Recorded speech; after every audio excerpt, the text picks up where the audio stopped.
Welcome, trucking enthusiasts, to another exciting episode of Next Gen Talks. I'm thrilled to be your host, Lindsey Trent, here as we delve into the world of all things next gen when it comes to trucking. Whether you're a seasoned professional behind the wheel, an educator, technician, executive, or someone who's just passionate about shaping the future of the industry, you're in for a treat.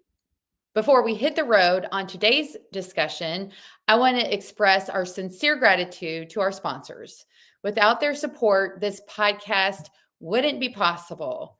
So, a big shout out and thank you to our partner members Benny Keith Foods, Christensen, Geotab, Clean Harbors, Digital Management Team, Driver's Legal Plan, Fastenal, Old Dominion, Ryder, Samba Safety, Long Haul Trucking, Trivista, Rail, and J&M Tank Lines. Thank you for helping us advance the community. And so buckle up and get ready for an inspiring, insightful journey as we delve into all things next-gen trucking, your road to the future.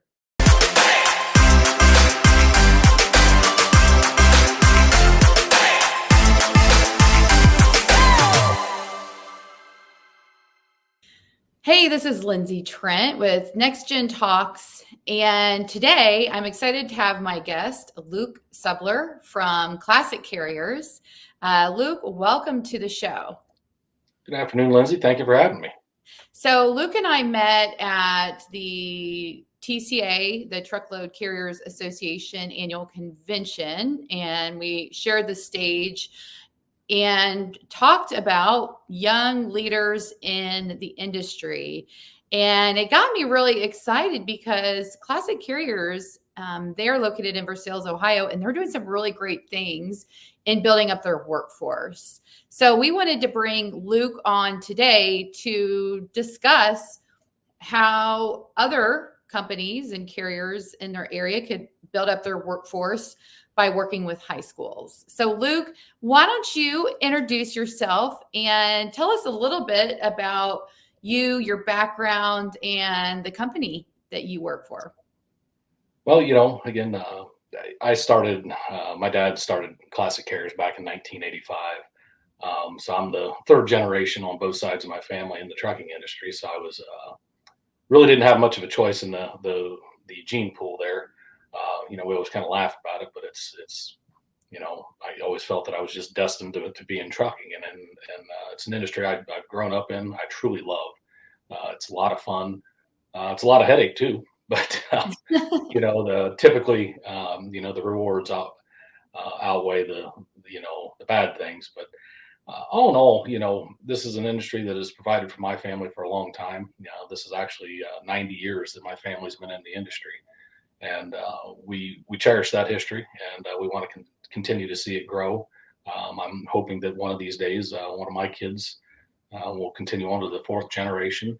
And, but part of that is, I've got a long way to get there. My youngest are 4 and 6 years old. So I got a long ways to go before I get one of them ready. But, in the meantime, part of what we're talking about is getting the next generation ready.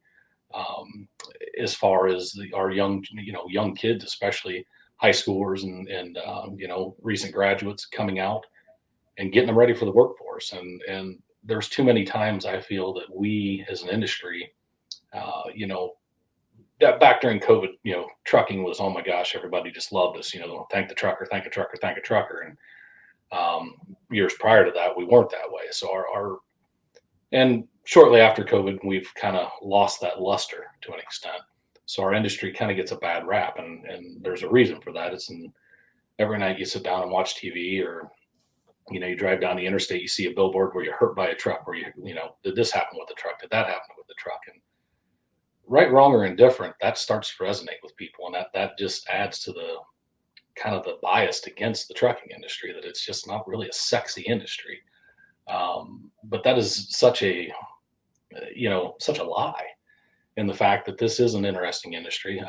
It can provide great paying jobs for a plethora of positions. And I don't care if it's office staff, mechanics, trucking, warehousemen, you name it. There's, all kinds of opportunities within our industry that don't necessarily require a college degree to come in and be very successful with. That's right. And tell us a little bit about what your company does, because you don't just do trucking. You have warehousing and some other Correct. things, correct? Yes, we are mainly a refrigerated transportation company. We operate about 200 reefers on 125 power units.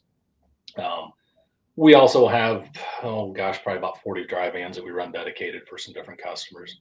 And then we've worked out into refrigerated and dry warehousing. We got into the dry warehousing probably in, no, I want to say about 97, 98. Had dabbled with that. And back in 2017, we opened up our first refrigerated and frozen warehouse. We've since then quadrupled the size of that. It's located down just south of us here in Greenville, Ohio.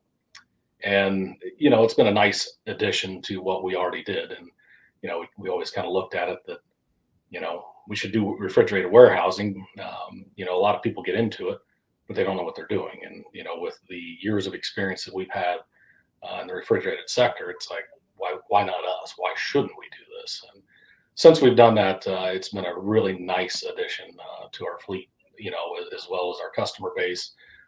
It's kind of a, one call does it all. If you need anything, whether it be a cross dock, hey, can you store this for a couple weeks? Can you help feed the plant? Can you do this? Can you do that? We can do it all, to a lot of our local customers and some of them nationally. So it's been a really good addition. We also run a logistics division, with our brokerage, which again has been an excellent addition to what we've done. Our shop that we run out here, we have approximately 9 technicians on hand right now, and we do mainly our own repair our own equipment, but we do a lot of outside. I mean, I'd say about 20% of our business on that end is outside work that we do for local carriers, and we do get some just kind of fly by night pull in. Hey, I broke down across the street. Can you help me out? And we're happy to do so. And just whatever we can do to fill in to keep everybody busy. But for the most part, that's kind of who we are and what we do. And again, we're very the trucking end of things is by far the biggest nut there, but the other segments are quickly catching up to the trucking side. So it's time to crack the whip and get the trucks going. So That's right. And so you have started working with your local high school. correct. And tell us a little bit about the program that you developed with them. And maybe you mentioned, is it through your FFA division in the high school? Correct. About, gosh, I'm trying to think back. We've always worked with our local high schools. And I'm going back probably 10 to 12 years. We've done that. And we've looked back at the local high schools and especially with our career technology centers and different places, especially with our mechanics is where we really started and said, okay, I need, a young kid that's local. Actually our head mechanic was a graduate of one of the career technology center. And, he's got a great relationship with those people, with the teachers. And he'll go to him. He was going to him every now and again saying, hey, you get a couple good kids, maybe let me interview a couple of them. I need 1, maybe 2 for the summer. If we can get them half days, whatever, throughout the school year, let's work something out. And Wes has done an excellent job of that. And again, through the last good 10 years. And, that's over half of our staff now in the shop is our technicians are all, we've brought them out of high school. I shouldn't say all, but again, over half have come out of high school and came directly to work for us. We've offered to send, these guys to additional schooling and everything else. Most have just said, you know what? No, I'm happy.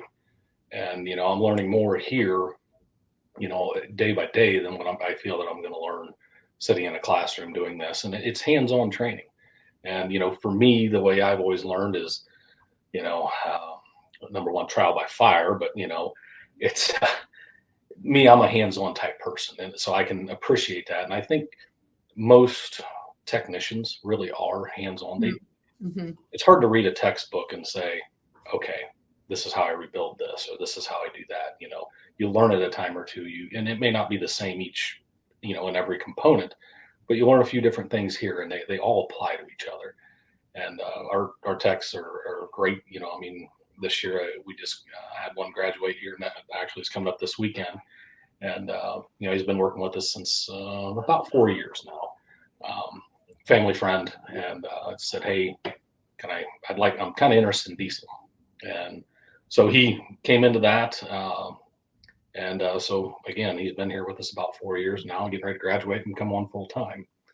But the beauty of it is, as we've done this over the last 10 years, our local FFA they basically decided in our community, again, very small community, very agricultural community.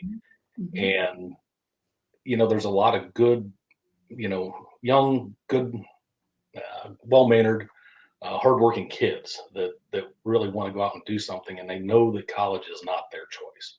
Mhm. A 4-year degree, even a 2-year degree to a lot of them is not something that they really want to pursue. So what they've done is our FFA program has come up with what they call the capstone program. And capstone allows juniors and seniors that are members of the FFA to come in and uh, basically work for, I'm trying to think, on their junior year, they can start anywhere from about 1 to 2 o'clock in the afternoon. Again, that all depends on their GPA. And that's the thing I love about the program is that grades first, Mhm. work second. And, they have to get through school, and it's kind of funny that, you've got the older mechanics out here sitting there going, what do you mean you did bad on that math test? What do you mean you're doing bad in English? You're all of a sudden you're making me work harder because I don't have the help because you can't show up earlier. So you got a lot of dads, for one Mhm. kid. It's kind of it's a neat thing, and we've really embraced it. And so again, the better the GPA, the more hours that are allowed to work. Hmm. That also increases from their junior to senior year, again, as long as the GPA is there. And that's very important to us, and is to make sure these kids get through the quality education, but can still come out with the skills to basically dive right into being a full-time technician. That's incredible. Have you all built a program, a training program? Like, what does their everyday look like, and how do they grow as a technician while they come to work for you? Well, there's one thing I've learned in the trucking industry is that no 2 days are the same. Right. So it's very hard to just say, okay, here's our program, and here's how we're going to train you. Most of the time, these kids are coming in, they're, pretty green. Some of them have been working on a farm, they've been wrenching with dad a little bit. They've got a pretty good idea. But all of a sudden when I tell them, okay, it's time to do a wheel seal, and for the first time, and they go, what?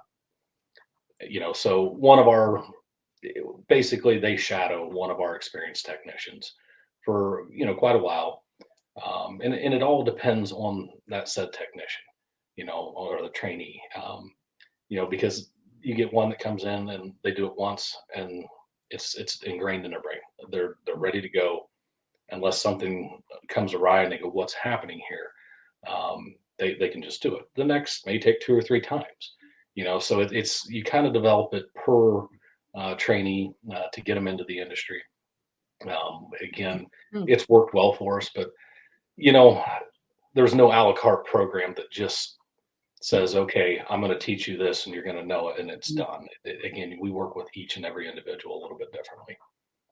So if a carrier, somebody that does your job in a different city is Mhm. listening to this and they say, I am really interested in trying to get this set up in my local school, or what's the first step? Like how do they start working with their local school? Well, again, we're blessed to have the FFA program that we do and the FFA leadership. Our FFA program, I believe, last year was number one in the nation. A little for That's for sales the of state of Ohio. Ohio or just your No, district? no, number one in the nation For sales is? for FFA. Yes, they were recognized as number one FFA chapter in the nation. So Wow, very, that's very proud of them. amazing. Yeah. So and again, that's a lot of their leadership. Dina Wepker is our FFA director, and she actually just won the state Golden Owl Award, which is the highest honors you can get for the FFA in the state. So very well earned for her.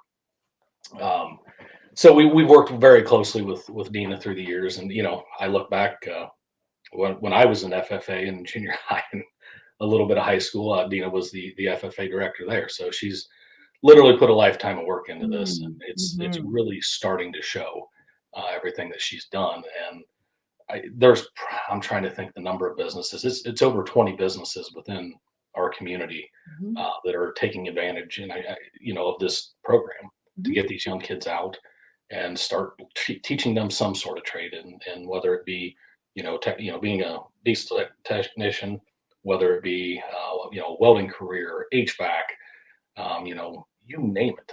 There's all kind of things, and it doesn't even have to be transportation or manufacturing. We've got kids that are working up processing meats and doing different things. It's something they wanted to do. School isn't for them. They know they're not, or they have no desire to go on to the next level on their education. So why not start earning some money now? And Hmm. again, come in to basically hit the ground running, when they graduate at 18 years old and they've got a solid career path. Hmm.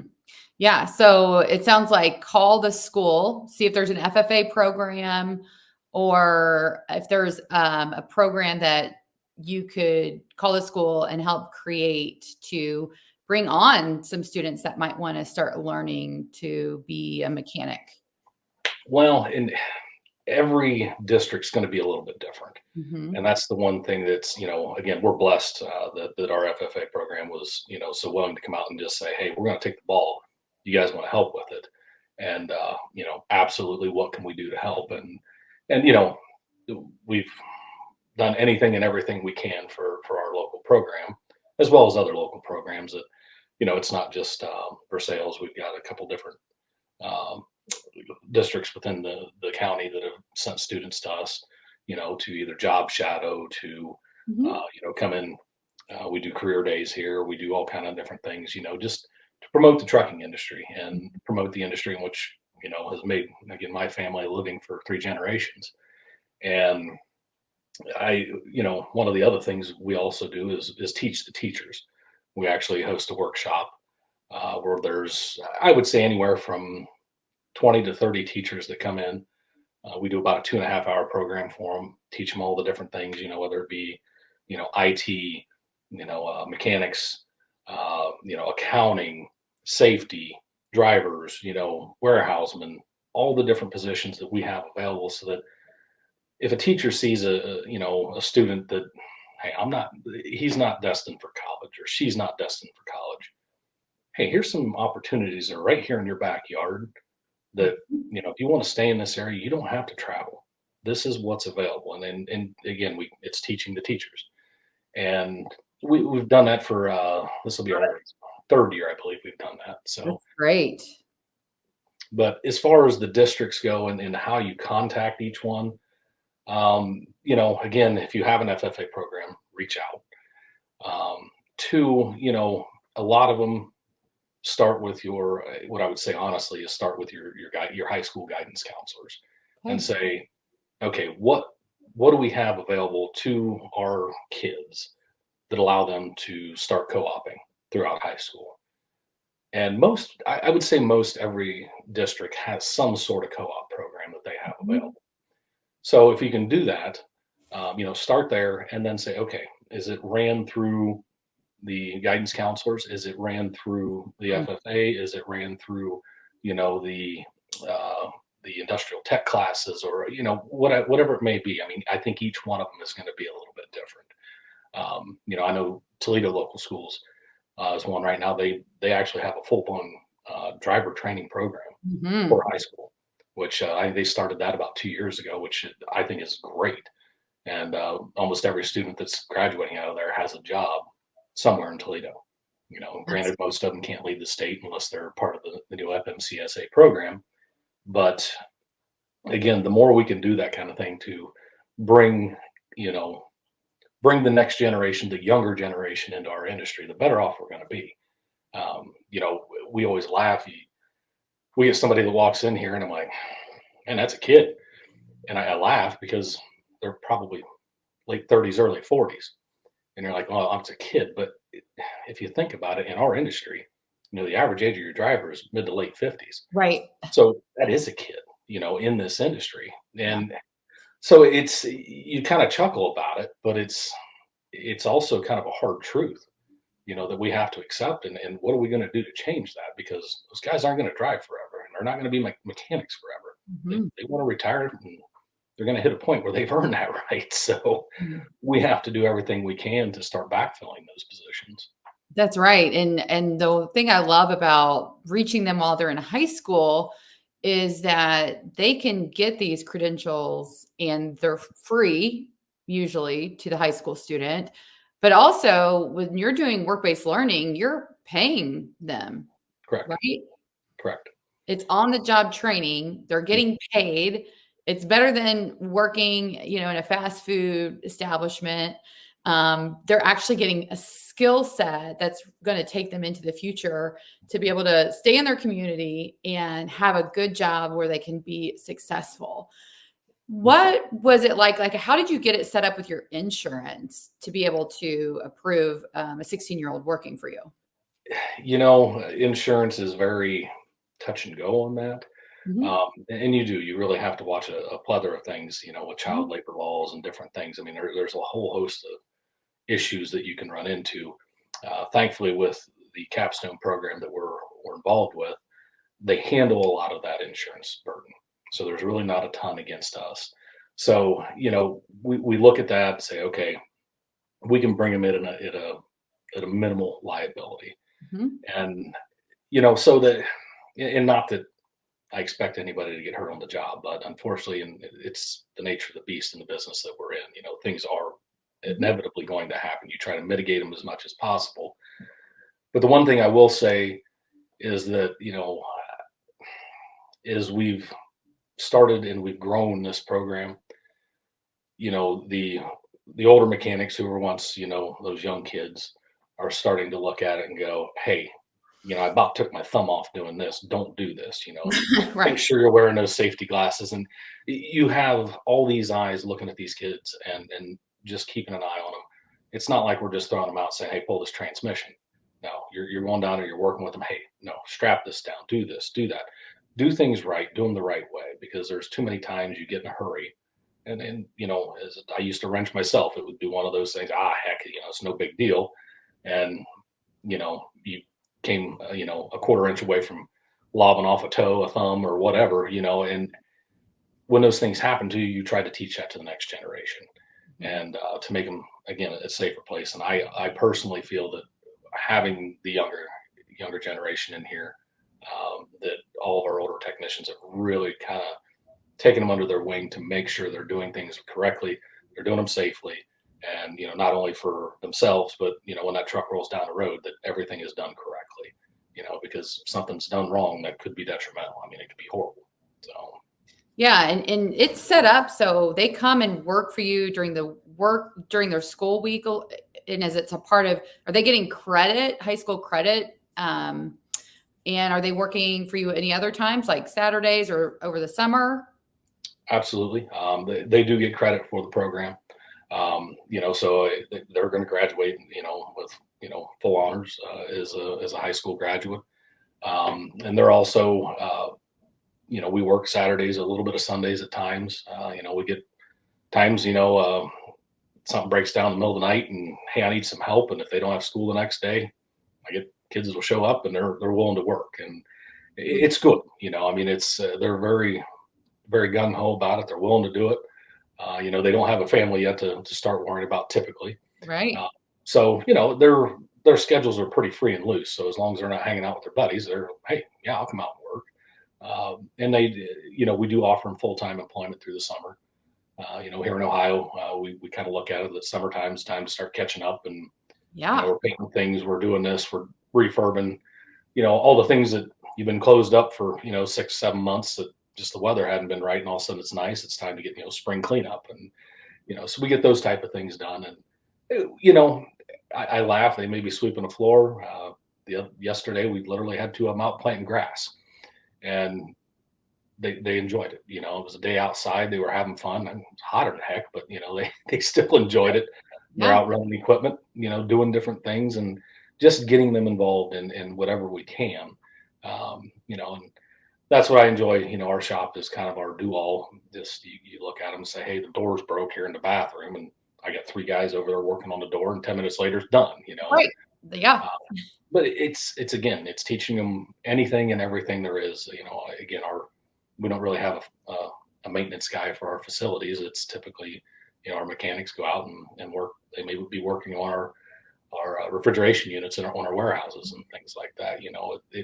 Because our refrigeration units on our trailers, a lot of that transpires over into what we do on our refrigeration units in our warehouse. So Absolutely. again, a lot of cross training.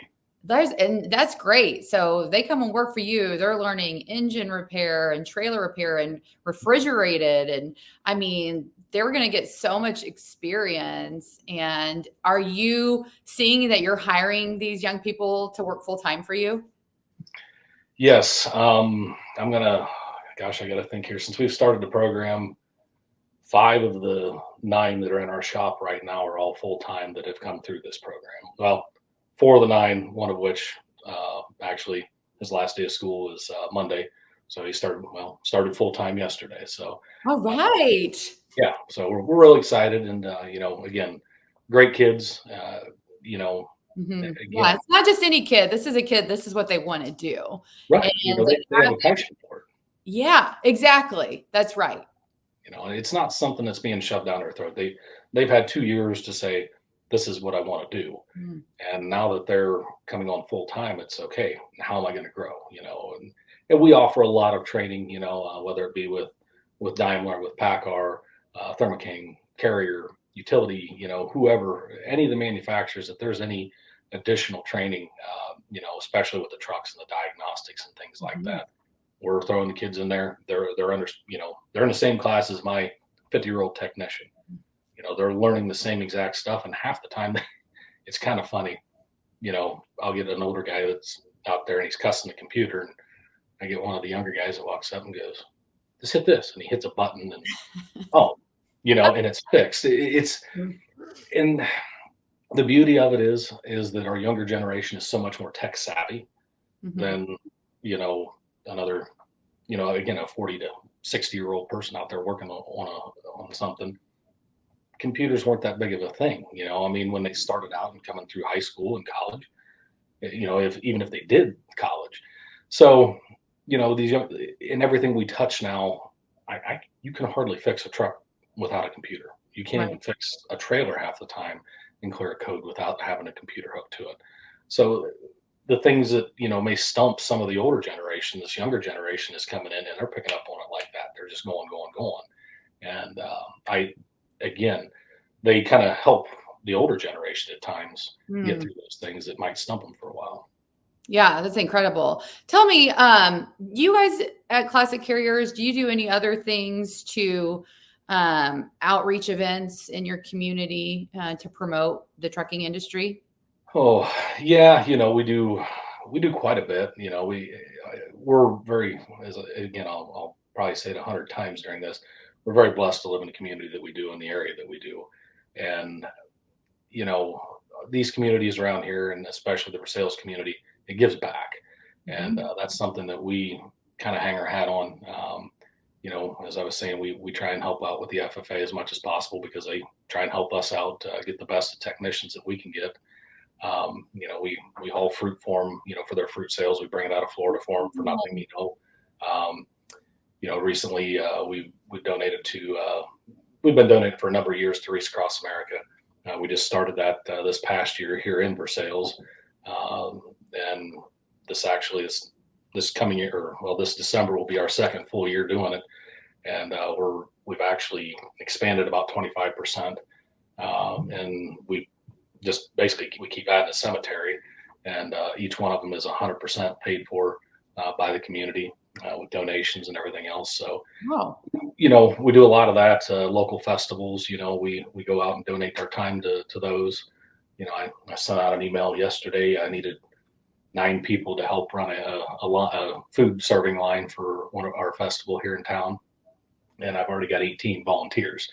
All right. So it's great, and it's a great way to get our the employees together, kind of off the clock and just relaxed, having fun. You're working, but it's for a good cause. One of the other things that we've started doing in the past couple of years has been touch a truck Mhm. with our local daycare. And when you get a lot of probably 4 and 5 year old kids hanging around a truck, they absolutely love it. My wife and I started it, and it's probably one of our favorite days of the year. Is It's it? So what do yeah, you do? You go to the daycare or what? yeah.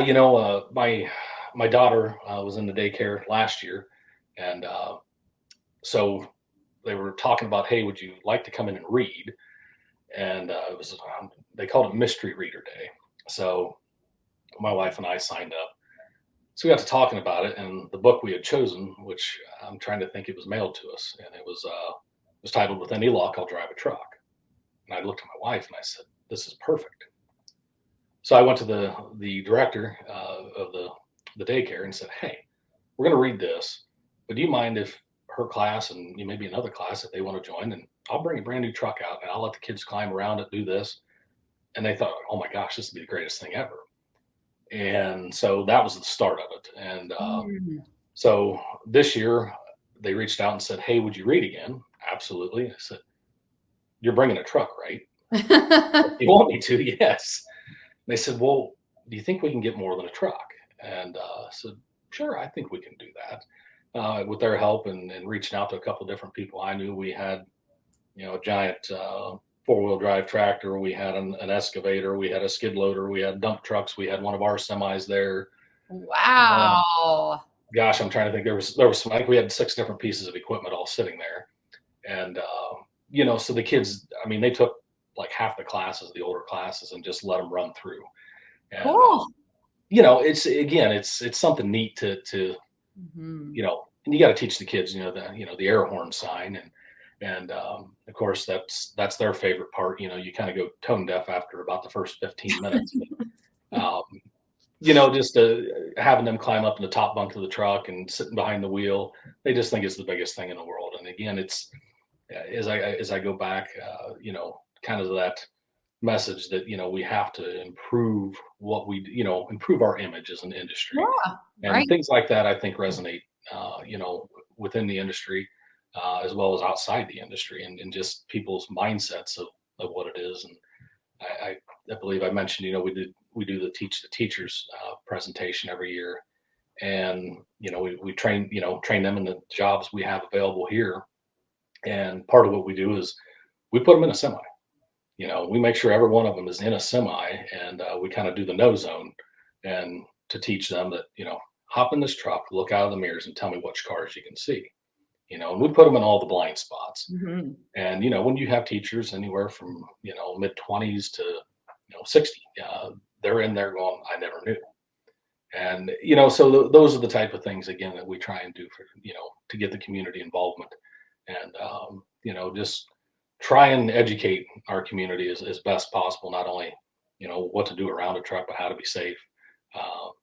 And if by doing that for 10 years we save one life, it's well worth it. Right. Absolutely. And the image that you're positively conveying out there is, it's community driven. You're supporting the people in your community and just educating them about the industry and about potential and jobs and just sounds like a lot of goodwill that you guys at Classic Carriers are doing. You've done in the past, and you're continuing to move forward and really invest in the people. And it sounds like you have a great culture at your We do. company, and it would be a good place for anybody to want to work. And I'm sure that those young people that are working for you are telling their friends, and you guys are a place that people want to come and work for.